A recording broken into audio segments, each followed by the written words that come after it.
ഓം gum ഗണപതയേ നമഃ. ഓം some സരസ്വതേ സ്വാഹ. ഓം ശ്രീ ഗുരുഭ്യോ നമഃ. ഓം ശ്രീ രംഗനാഥ ശർമ്മണേ നമഃ. ശ്രീമദ് ഭാഗവതം മാഹാത്മ്യം ഭാഗം 48. നാരായണ നാരായണ നാരായണ നാരായണ നാരായണ നാരായണ നാരായണ നാരായണ നാരായണ നാരായണ നാരായണ.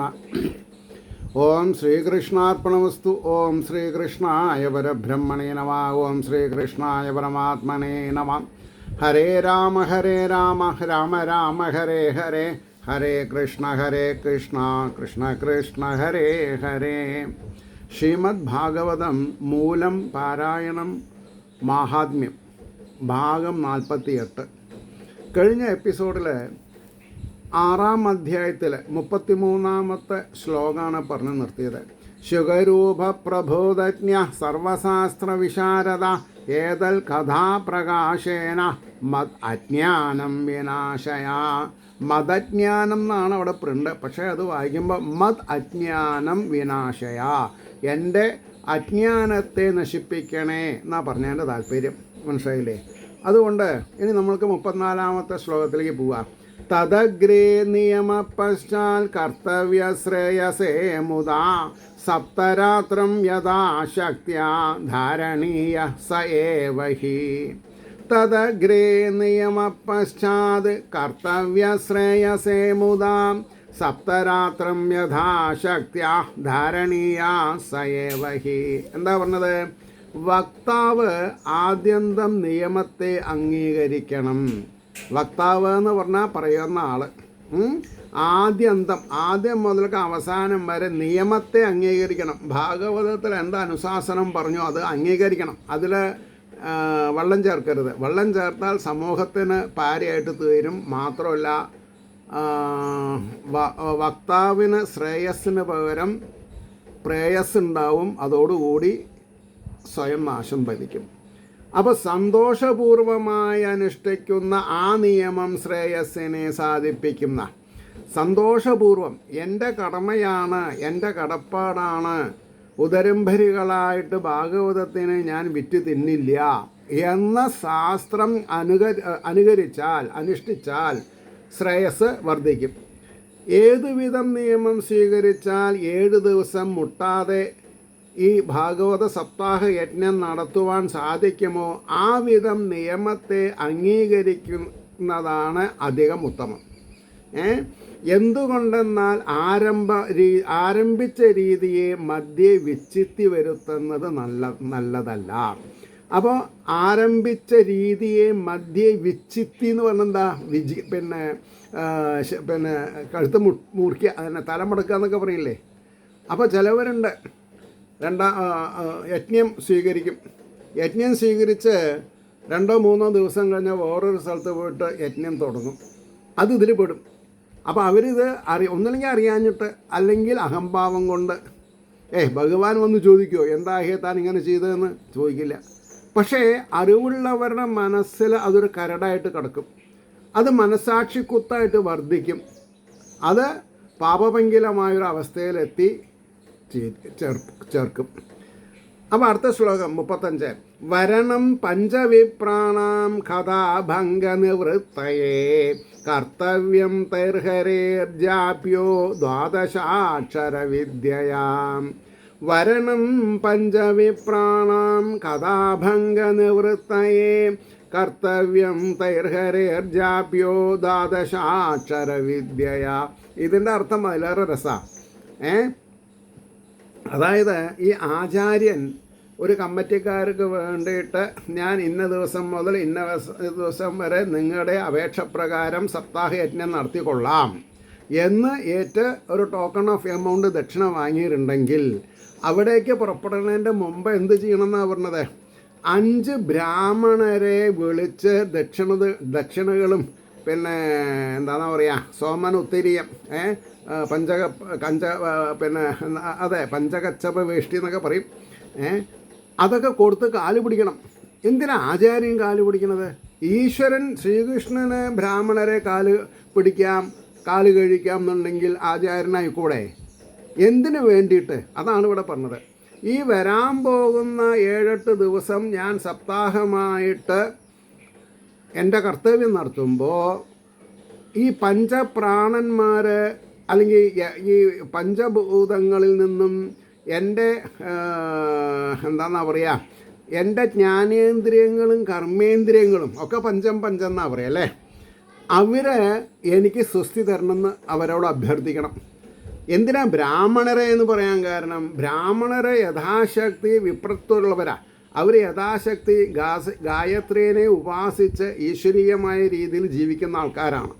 അവരെ സന്തോഷിപ്പിച്ചിട്ട് വേണം പോവാൻ. എത്ര സപ്താഹ ആചാര്യന്മാർ ചെയ്യുന്നുണ്ട്. ഞാൻ ഒന്നെങ്കിലും ചെയ്തിട്ടുണ്ട്, ആദ്യത്തേത് ചെയ്തിട്ടുണ്ട്. പിന്നെ മനസ്സുകൊണ്ട് ഞാൻ എന്ത് ചെയ്യും, ആ കയറി ചെല്ലണ സ്ഥലത്ത് അത്യാവശ്യം എൻ്റെ മനസ്സിന് ഇഷ്ടപ്പെട്ട ആൾക്കാർക്ക് ഞാൻ ദക്ഷിണ കൊടുക്കും. പ്രത്യേകിച്ച് ആ ക്ഷേത്രത്തിലെ പൂജാരി, വിശാന്തി, അവർക്കൊക്കെ ഞാൻ കൊടുക്കും. കാരണം എന്താ, ഉദ്ദേശം ഇതാണ്, പഞ്ചവിപ്രന്മാർക്ക്. അപ്പോൾ ആരംഭിച്ച കഥാപ്രസംഗം മുടങ്ങാതെ നടക്കുവാൻ ശ്രീഹരിപ്രസാദ്യം ഉണ്ടാകണം.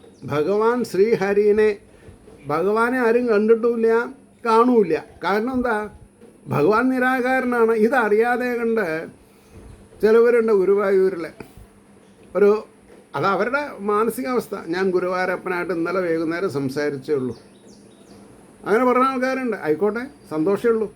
പക്ഷേ കുറച്ച് കാലം കുറേ ആൾക്കാരെയും കുറേ കാലത്തിന് കുറച്ച് ആൾക്കാരെയും നമുക്ക് വിഡ്ഢികളാക്കാം. പക്ഷെ ശാശ്വതമല്ല അത് രണ്ടും. അപ്പോൾ ഒരിക്കലും ഈ ഒരു തെറ്റ് ആവർത്തിക്കരുത്. ഞാൻ ഭഗവാനെ കണ്ടു എന്നുള്ളത്. പറഞ്ഞോ? അപ്പോൾ അതിന് വേണ്ടുന്ന ജപം നടത്തുവാനായിട്ട് 5 ബ്രാഹ്മണരെ വരിക്കണം. അപ്പോൾ ഈ ദക്ഷിണ അവർ വാങ്ങിയിട്ടുണ്ടെങ്കിൽ അവരുടെ ഉത്തരവാദിത്തമാണ്. വരുന്ന 7 ദിവസങ്ങളിൽ എനിക്ക് ദക്ഷിണ തന്നിട്ട് സപ്താഹയജ്ഞം നടത്തുന്ന ആൾക്ക് ശ്രീഹരിപ്രസാദം ഉണ്ടാവണേന്ന് അവരെ മുറയ്ക്ക് പ്രാർത്ഥിക്കണം. അപ്പോൾ അവർ ദ്വാദശാക്ഷരം അടങ്ങിയിരിക്കുന്ന മന്ത്രത്താൽ ശ്രീഹരിയെക്കുറിച്ച് ജപിക്കണം. ഓം നമോ ഭഗവതേ വാസുദേവായ, ഓം നമോ ഭഗവതേ വാസുദേവായ. ഇതാണ് ദ്വാദശാക്ഷര മന്ത്രം. അപ്പോൾ ഞാൻ ജപിച്ചാൽ എനിക്ക് ദക്ഷിണ തന്ന ആൾക്ക് ഔചിത്യപൂർണമായിട്ടുള്ള ശാന്തിയും സമാധാനവും നേടണേ എന്ന് ഞാൻ പറഞ്ഞുകൊണ്ടിരിക്കണം. അപ്പോൾ അത് നടത്തേണ്ടതായ ക്രമത്തെ ആചാര്യന്മാരിങ്ങനെ പറഞ്ഞിരിക്കുന്നു. എന്താ? നമ പൂർവം പ്രകർത്തവ്യം പശ്ചാൽ ഭഗവതേ നനു തഥ ശ്രീ ഋഷിഭി പ്രോക്തം കൃഷ്ണചന്ദ്രായ ഖല്വത. അതൊരു പ്രമാണമാണ്, അതൊരു ശ്ലോകമല്ല കേട്ടോ. അപ്പോൾ പറയണു, ആദ്യം നമസ്കരിക്കണം, പിന്നെ ഭഗവാനായിക്കൊണ്ട് നമസ്കരിക്കണം, പിന്നെ ശ്രീകൃഷ്ണമൂർത്തിയെ പ്രത്യേകം സങ്കല്പിച്ച് നമസ്കരിക്കണമെന്ന് ഋഷിമാർ പറഞ്ഞിരിക്കുന്നു. ഏഷ ശ്രീകൃഷ്ണദേവസ്യ ദ്വാദശാക്ഷര സംജ്ഞക മന്ത്രോ ജപ്യോ മയാ പ്രോക്തോ വിശ്വസ്യ ഉദ്ധരണേ ക്ഷമ. വിശ്വത്തിലുള്ള സാധാരണക്കാരെ ഉദ്ധരിക്കാൻ എനിക്ക് സഹായം വേണം. ഈ സപ്താഹയജ്ഞം എന്തിനു വേണ്ടിയിട്ടാണ്?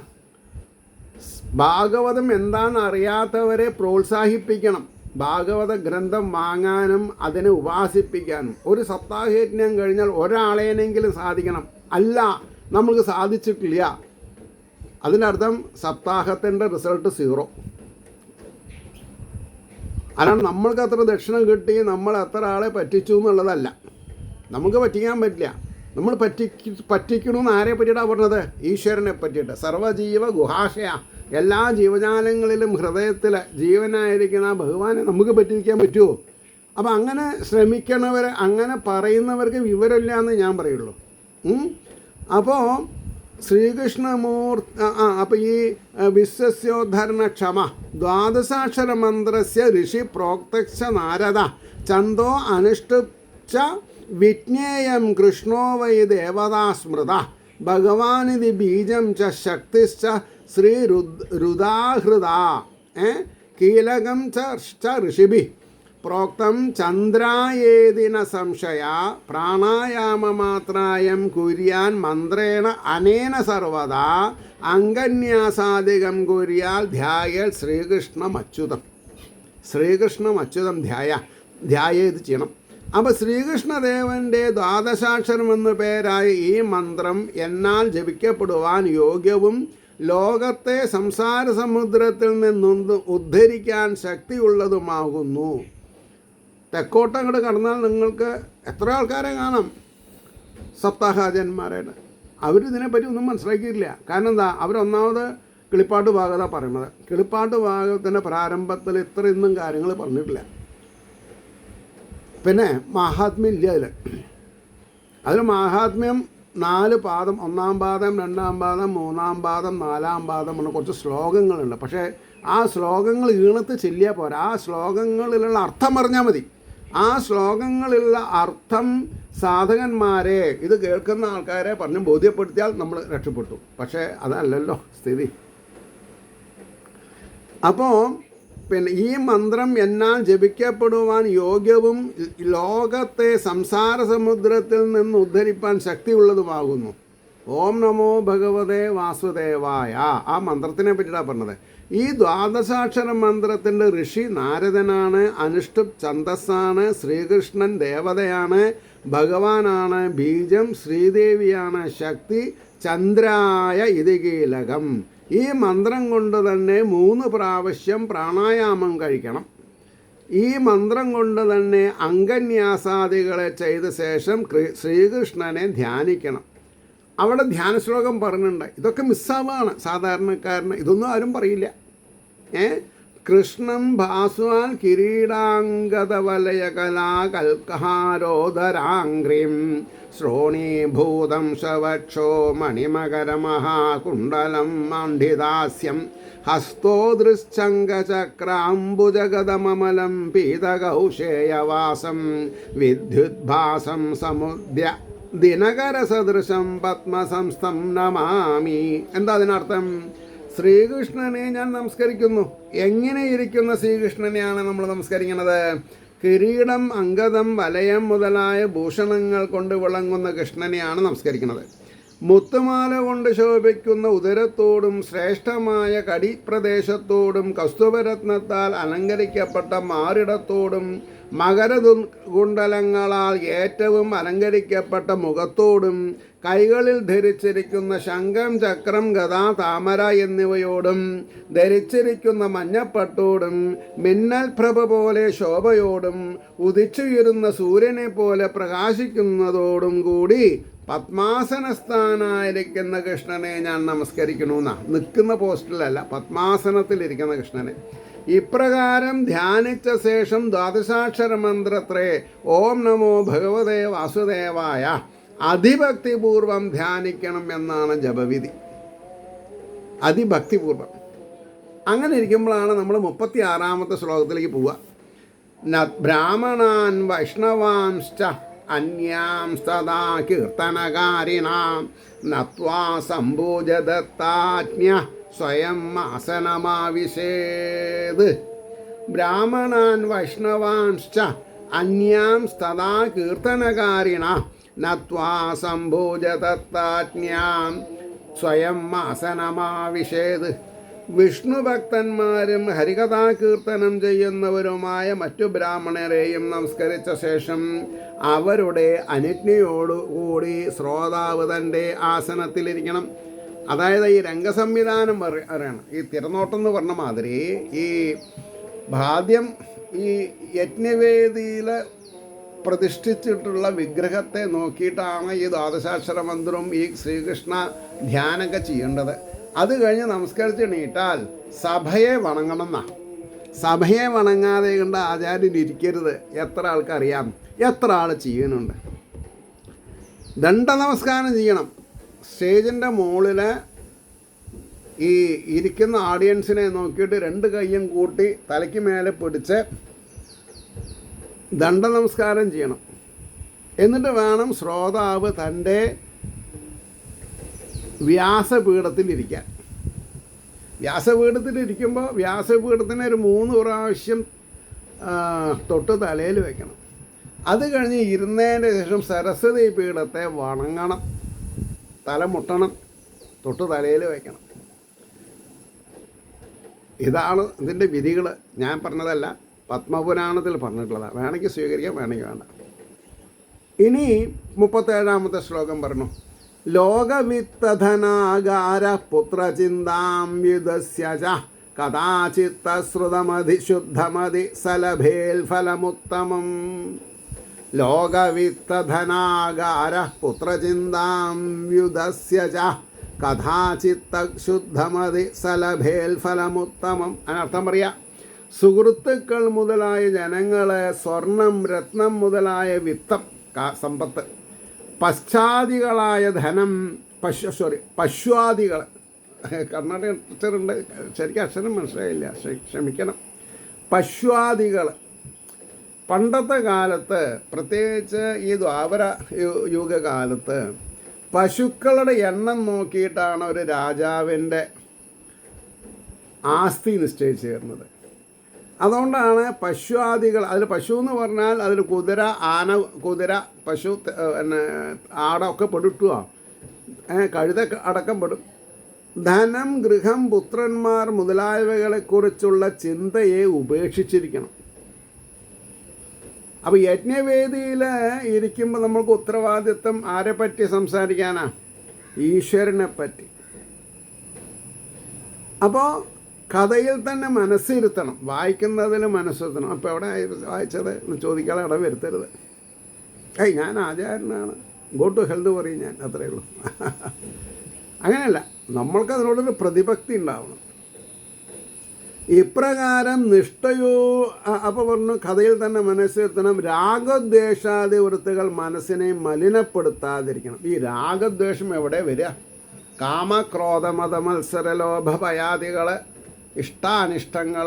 ഇപ്പോൾ ബോംബെയിലൊക്കെ എനിക്കറിയാം, കുറേ ആചാര്യന്മാർ വന്ന് ഓരോരുത്തരുടെ വീട്ടിൽ രാത്രി അത്താഴം കഴിക്കാൻ വിളിക്കും.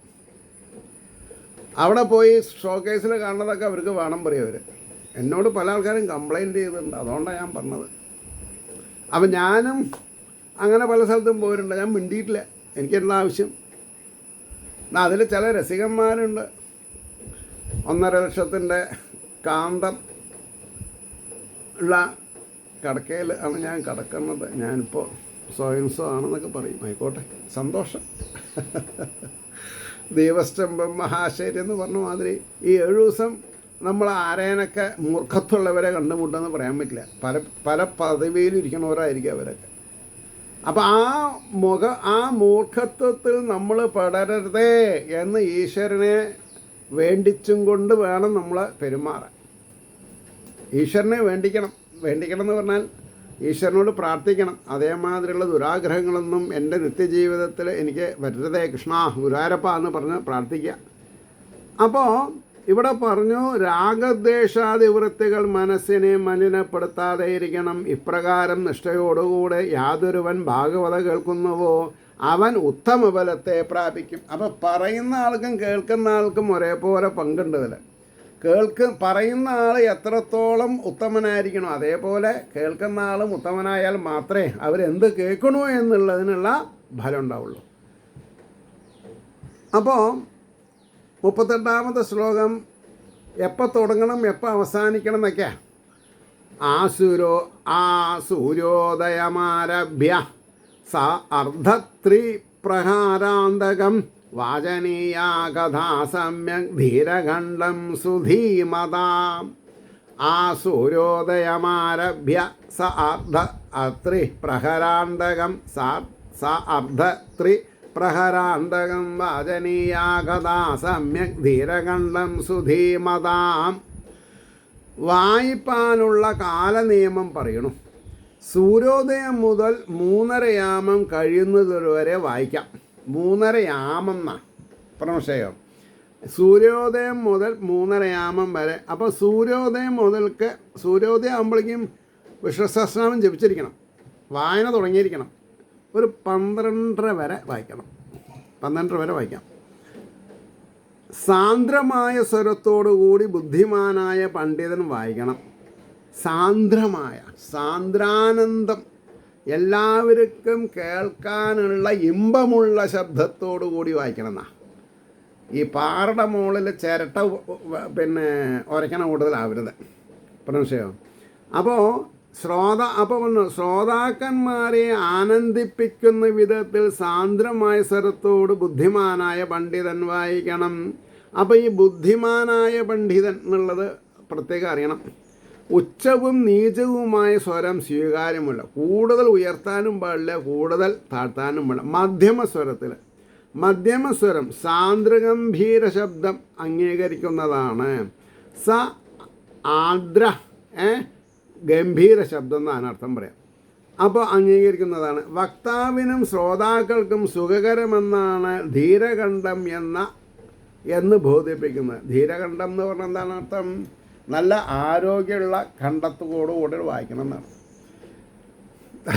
അത് കഴിഞ്ഞ് 39 എനിക്ക് ചെറിയ വരുന്നത് എന്താ, ഇതൊക്കെ ഞാൻ ആദ്യം വായിച്ചിട്ടുള്ള, അതുകൊണ്ട് ഞാൻ പ്രത്യേകം ശ്രദ്ധിക്കും, അത്രയേ ഉള്ളൂ.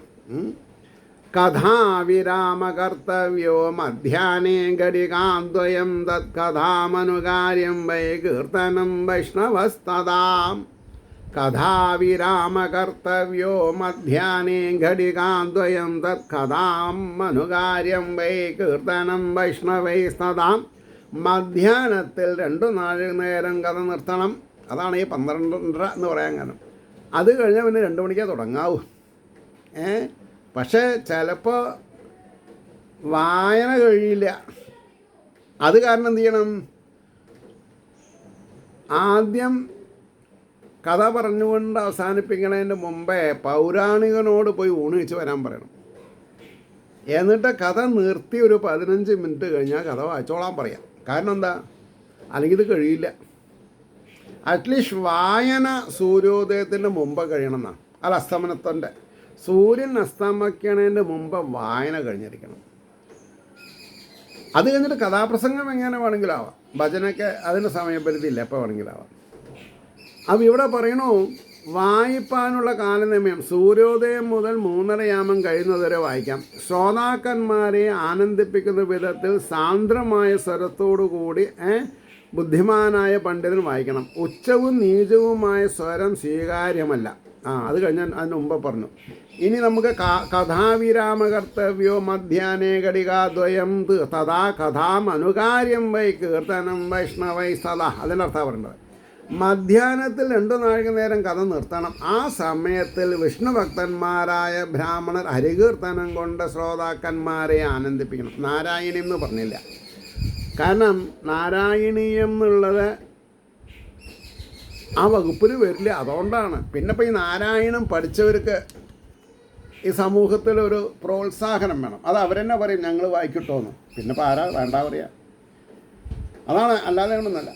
കാരണം പച്ച മലയാളം വായിച്ചാൽ തന്നെ മനസ്സിലാവാത്ത ആൾക്കാരോട് നമ്മൾ ഈ ഉച്ചയ്ക്ക് വിശന്നിരിക്കണവരോട്, അല്ലെങ്കിൽ വയറ് നിറച്ച് ആഹാരം കഴിച്ച് വന്നവരോട് നാരായണീയം വായിപ്പിച്ച് കിട്ടുക അതൊരു കാര്യമില്ല.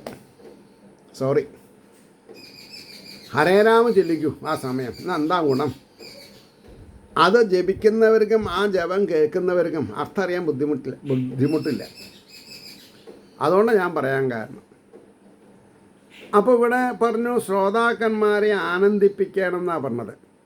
ഇനി 40 മലമൂത്രജയാർത്ഥം ഹി ലഘ്വാഹാരം സുഖാവഹ ഹവിഷ്യാന്യേന കർത്തവ്യോ ഹി ഏകവാരം കഥാർത്ഥിന. മലമൂത്രജയാർത്ഥം ഹി ലഘ്വാഹാര സുഖാവഹ ഹവിഷ്യാന്യേന കർത്തവ്യോ ഹി ഏകവാരം കഥാർത്ഥിന.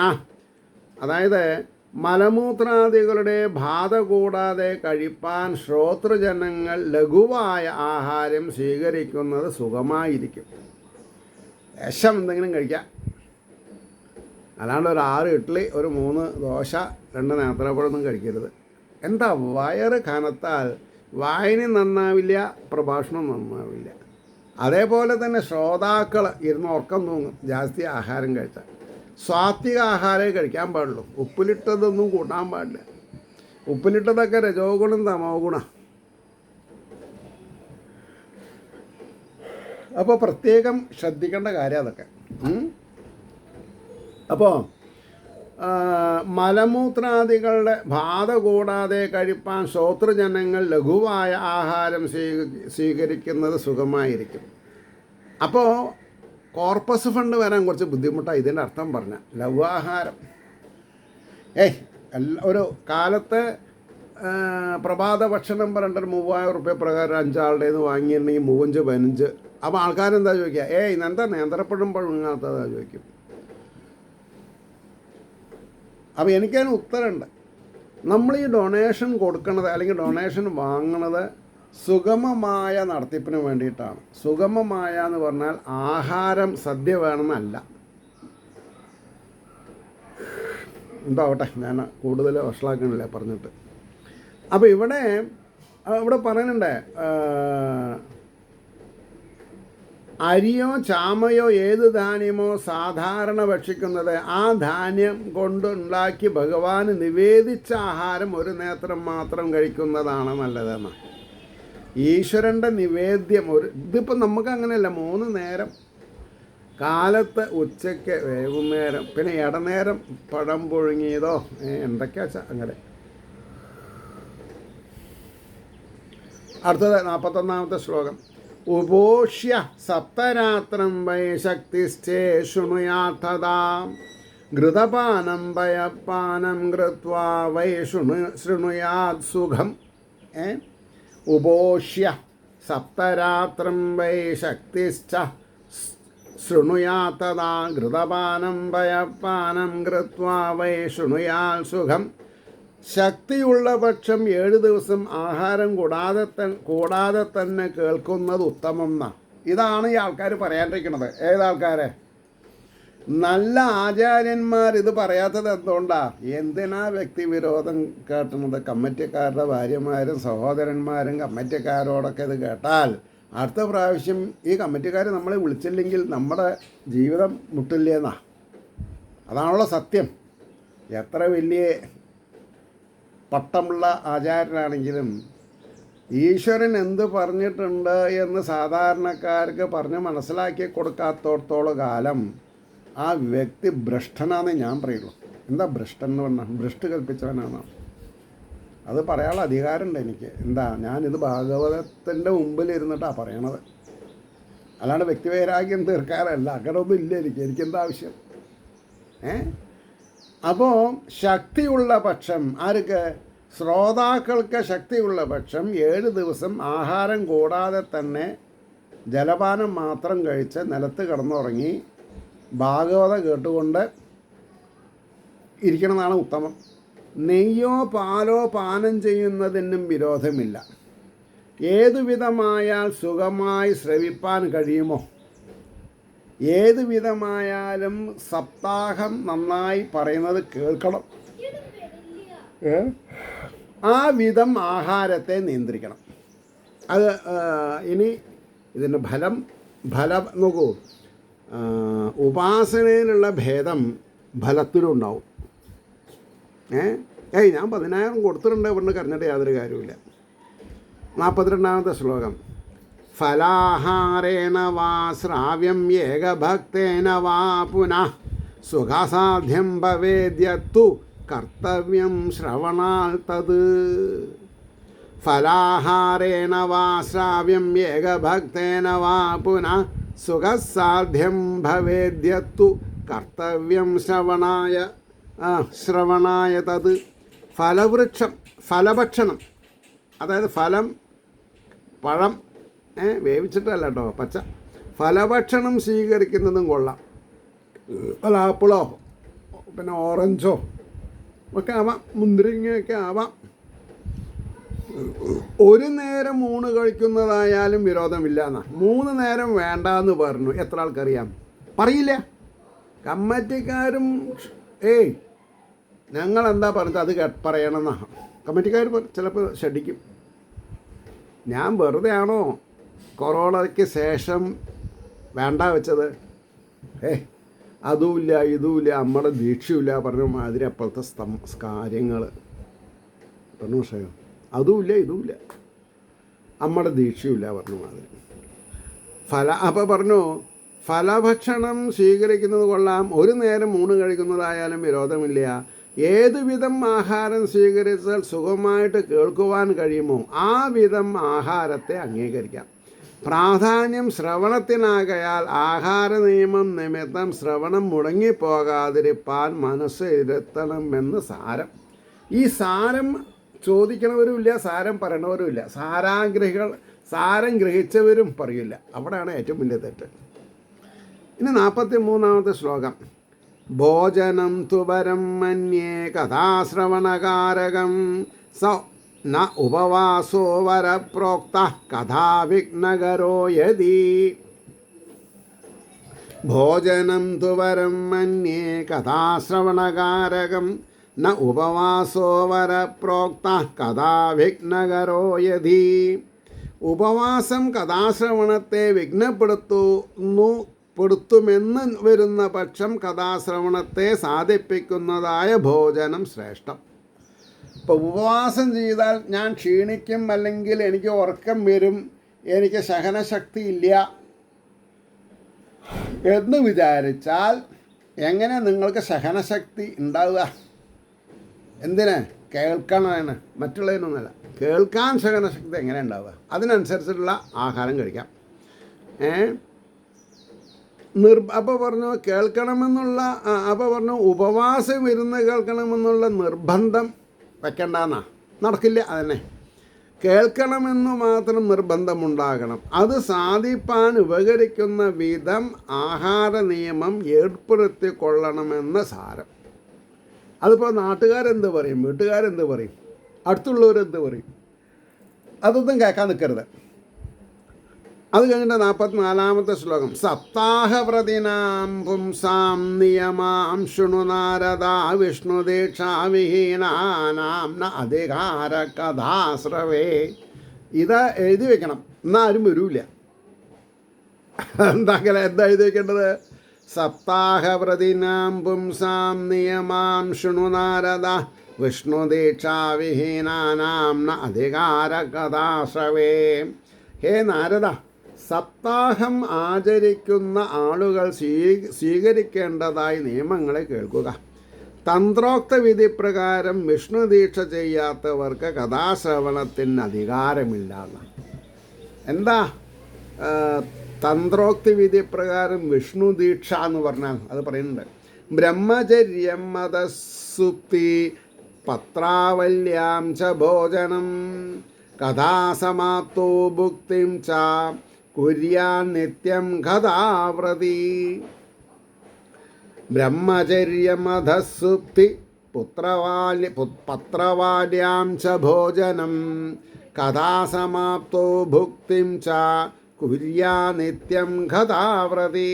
അതിനർത്ഥം പറഞ്ഞത് സ്ത്രീ സംയോഗാദികളെ വിട്ടിരിക്കണം എന്നാ. ഗൃഹസ്ഥാശ്രമം ആണെങ്കിൽ കൂടി ഈ 7 ദിവസം എന്ത് വേണം? ബ്രഹ്മചര്യം വേണം.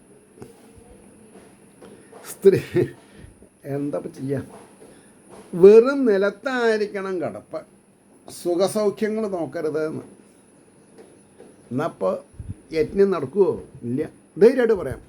ആചാര്യൻ നിലത്ത് കിടക്കണം എന്ന് പറഞ്ഞാൽ, ശ്രോതാക്കളും നിലത്ത് കിടക്കണം എന്ന് പറഞ്ഞാൽ സപ്താഹം നടക്കില്ല. ഇനി നിങ്ങളുടെ കാര്യം ചോദിക്കരുത് എൻ്റെ അടുത്ത്. അതാണ് പറഞ്ഞത്. അപ്പോൾ വെറും നിലത്തായിരിക്കണം കിടപ്പ്. ഇലയിൽ ഊണ് കഴിക്കണം, പ്ലേറ്റിൽ പാടില്ല. എല്ലാ ദിവസവും കഥാശ്രവണാന്തരമേ ഭക്ഷണം കഴിക്കാവൂ.